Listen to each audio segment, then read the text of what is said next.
Shoulder mobility. I see a lot of the aging adults and it's getting harder and harder to raise our hands up over our head, right? And there's a couple reasons for this. One, physiologically, we're spending more and more time in these forward positions. For our computers, for our technology, our pecs are getting tight and our posterior muscles are getting weak, right? Which leads to the perfect storm of impingement type symptoms when I'm raising shoulders up overhead. So how do I start to increase the mobility, and what is all included in the mobility of my shoulder, okay?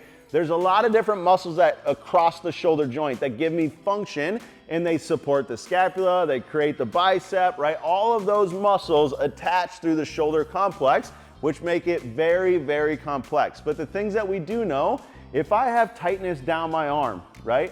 I'm gonna hang out in a little bit of a slight arm bend position, which means my bicep is gonna be tighter, which means that when it comes across the shoulder joint here, it's gonna be tight in these extended out positions. So we have to start not only at the shoulder, but think about all the tissues that are affecting the shoulder as well. So we're gonna start with some wrist exercises, stretching out my wrist, getting my forearm mobility back so that I have elbow extension.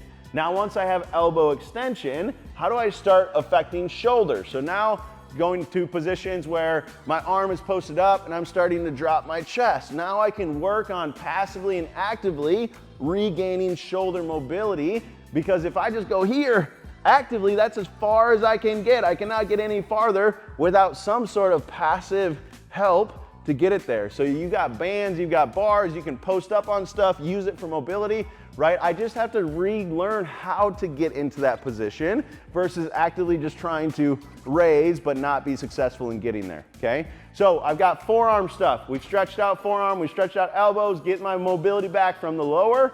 Then I start targeting the upper arm and the actual shoulder itself. The last one is actually the thoracic spine. The thoracic spine has control of the shoulder blades. If I don't have thoracic mobility, I'm not gonna be able to start getting my shoulder complex and my shoulder blade to rotate the way that it needs to get my arm to passively work through there. So we have to increase thoracic mobility. If you guys want some exercises on this, send me a DM, man. Send me a text message. I'll send you over a video privately for you, and you guys can incorporate this stuff into your training. It might take 5-10 minutes a day, but it will tenfold reduce your shoulder pain and increase your shoulder function. All right, guys, get after it. Have fun. Later.